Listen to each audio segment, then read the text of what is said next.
Hey everybody, Mark Herman, aka LA Bengal fan on Twitter, Facebook, Instagram, repping the Bengals for the AFC Northerners. So let's talk about the game coming up this week. We're playing the second of our road games. We're playing the Falcons in Atlanta. Coming into this two-game road trip, I really thought that Carolina was probably our better shot at winning.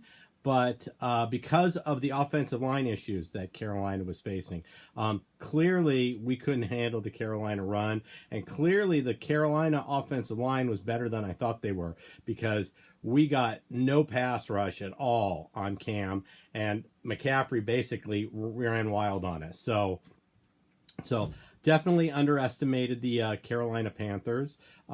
We are coming into a similar situation with Atlanta, but I think Atlanta's defense is beat up, and that's going to kind of give us our opportunity. I really see this as a game we can grab. They're missing their starting safety and their both starting safeties and their starting middle linebacker. So we have a chance here to go in. Like I said before we went into the road trip, this was the pre-Carolina game. We really were just looking to grab one of two. Would have loved to have won, obviously, both. But really, realistically, going into Carolina, into Atlanta, winning both was going to be a tall order. So we're just looking to grab one and get back home for Week 5 against Miami with a 3-1 record. And we can accomplish that this week. So, like I said, with the thin down Atlanta defense, I really think we've got an opportunity here. They've been giving up even more points than we've been giving up. So we have an opportunity here. Now, let's talk about some of our concerns. First of all, let's talk about some of the players. Glasgow, I had talked about, that was the worst of the injuries that happened last week, and our worst fears were realized. He's done for the year. We did acquire Adolphus Washington, who people know from Ohio State, from the Cowboys practice squad. I believe he was initially drafted by the Bills in 2016. You guys can check me on that. I think it was a 3rd or 4th round pick, but wound up on the Cowboys practice squad, and we now have him. So he'll get into the fold, and he brings back some depth that we lost when we lost Glasgow.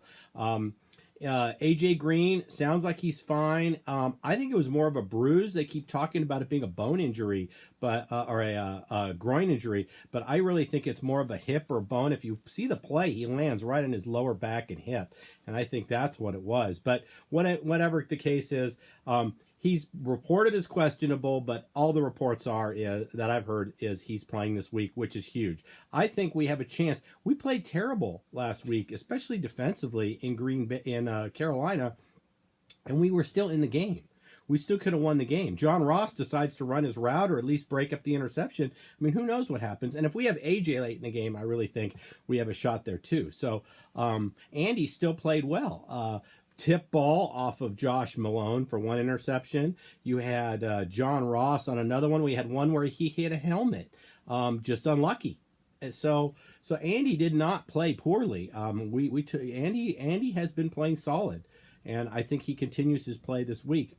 My biggest concern coming into this week is Dre Kirkpatrick. If you didn't notice during the Carolina game, anybody who Dre's covering, that's the go-to guy on 3rd down. They burn this guy more. I mean, I think now that he's next to a shutdown corner like William Jackson III, you're seeing that Dre Kirkpatrick is a very, very average cornerback. Does make some plays, but gets beat.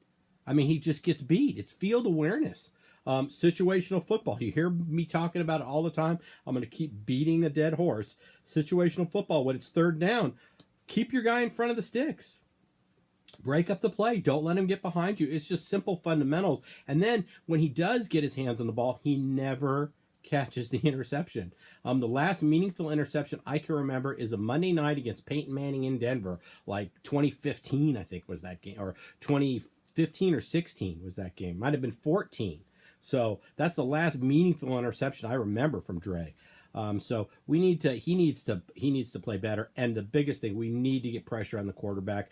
We did not get the kind of pressure I thought we were going to get on Cam Newton, and that was one of the reasons why we lost that game. I really thought we were going to make his life miserable back there, and we did not. We did not pressure the ball like we did in the preseason. We did not pressure it like we did in the first two games. Like we got after Flacco and we got after Andrew Luck. So we're going to need to see a better push from this defensive line, especially we don't have Tez back and we're thin at linebacker. So especially with the way our linebackers have been covering backs out of the backfield, we're going to need to get some significant pass rush. So those are the keys to the game. I see it as pass rush, coverage, and also let's talk a little bit about our offensive line. I saw that I think Cordy Glenn only gave up, if I'm remembering correctly, only gave up 2 quarterback pressures in the first 2 games, and he gave up 4 against Carolina. So the left side, which is the anchor of our line, needs to play better too. So those are the keys to the game. Really looking for, I think the defense can really help out the linebackers. The defensive line can really help out the linebackers and the DBs if we get a good pass rush on them, and we've got to shut down the run. Atlanta may try to run the ball this week because they see how successful Carolina was. So we're going to see what's going to happen. Both teams are going to be able to put some points up. We have a lot of playmakers out there on the field, so this is going to be a higher scoring game. I'm going to go with the score, even though I think it's going to be closer than this. I'm going to go 34-23, just to get back to the 2 games we won where that score. Let's predict that score this week. I think Bengals pull off the victory here. I think they can go in and steal this one in Atlanta. So with that said, I think you saw that DGBG, or if you haven't, DGBG put up a preview, and he had a Raider guest with him. So that's a really not good video to watch. Give that one a watch, and I'm hoping you'll get Pittsburgh and a Baltimore upload at some point, previewing their matchup this week. I will sign off, as I always do, with fuck Marvin Lewis till we win a playoff game, and fuck Mike Brown till we get back to the Super Bowl. And let's get back on our winning ways, Houday Nation, and win this Sunday, okay? Have a good week, everybody.